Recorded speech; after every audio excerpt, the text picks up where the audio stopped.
Welcome back, everyone. It is a Tech Tuesday, and today we're talking about using technology to ease labor pains. Dr. Mike Foley is here from Banner University Medical Center, Phoenix. Nice to have you here. Oh, it's a pleasure. So labor is no laughing matter, but it can be with things like laughing gas, or even virtual reality, which now we're hearing about it's being used to help ease these labor pains.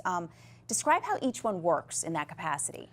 Well, what we're looking at is an alternative to getting medication, to getting morphine, to getting any needle sticks, for example.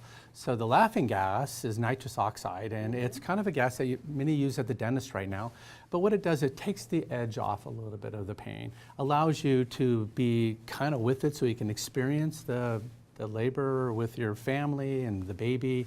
And it kind of reduces the need for epidural and other things like that. So we're watching some video here, and this is what you would see if you put on the virtual reality goggles. Is that true? Yeah, now virtual reality is something that has no medication at all. How cool would it be if that you tried to experience labor by being immersed into a feeling of swimming with dolphins, for example, as you're seeing here, or laying on the beach, or simply being somewhere else than where you are in labor at that time. And we found that it's able to kind of cut back on the experience of pain and make wellness better. Well, so at what point would you prescribe this for a woman as opposed to an epidural?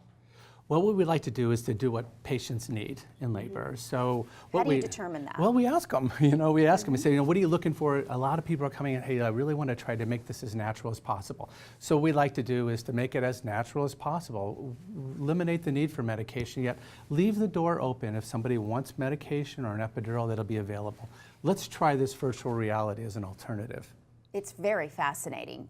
But I'm sure some women are wondering if it affects breastfeeding. Does it? Oh, no. It's like watching television. What it is, it's kind of this really neat experience where you put on these goggles and your earphones and you're at the beach or you're underwater or you're climbing a mountain. You're doing something that creates this wonderful feeling. It's a diversion. Even with the laughing gas? Well, not with the laughing gas. Laughing gas is a totally separate thing. So you have an alternative, laughing gas or virtual reality. So these are, or medication or epidural. These are all kind of a potpourri of things that you can choose. But would the laughing gas affect breastfeeding? No, it hasn't. No, laughing gas is out of the system pretty quickly. It doesn't affect breastfeeding. We're trying to do things to really increase breastfeeding so everyone breastfeeds now. So we want to eliminate the medications that would cause harm. Well, when I was doing research for this segment, I noticed that there is so much talk about this as an alternative to, as you mentioned, the epidural, the narcotics. How long has it been used? Well, it's a fairly new process. We've been using it now at Banner University Medical Center to educate. We put doctors in the middle of an operating room or a situation so they can learn about using a virtual reality model to learn. Now, just recently, out of places in California like Cedars-Sinai, they've tried a few opportunities to see whether or not this virtual reality lessens the need for medication right after surgery. So you have your surgery, you put on the goggles, they needed far less morphine.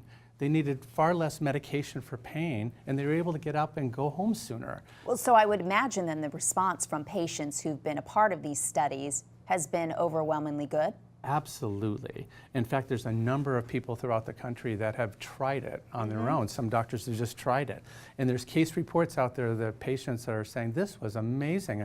I had to take off the goggles to have the baby. There's really that kind of thing. What we want to be able to do is to be high touch at Banner University Medical Center. We want people to be able to be in contact with their family, to use this. It's only for a period of 15, 20 minutes every so often during the labor.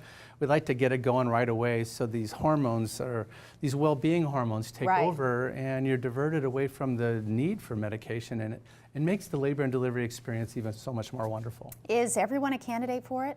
Yes, everyone's a candidate for it. Right now, what we're looking to do, though, is a pilot. Anytime we think this works great, but we want to see and get some objective data to say how often do we need medication in addition to virtual reality.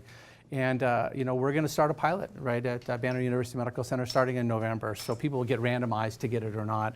But then we're pretty confident that we're going to find this not to be detrimental and overwhelmingly positively experienced by our patients. Well, you're certainly excited about it, and we appreciate that. So thank you so much for joining us. Oh, it's my pleasure. Yeah, Thanks for we'll having see me. you soon. Thank Absolutely. you. Thank you. Here's Danielle.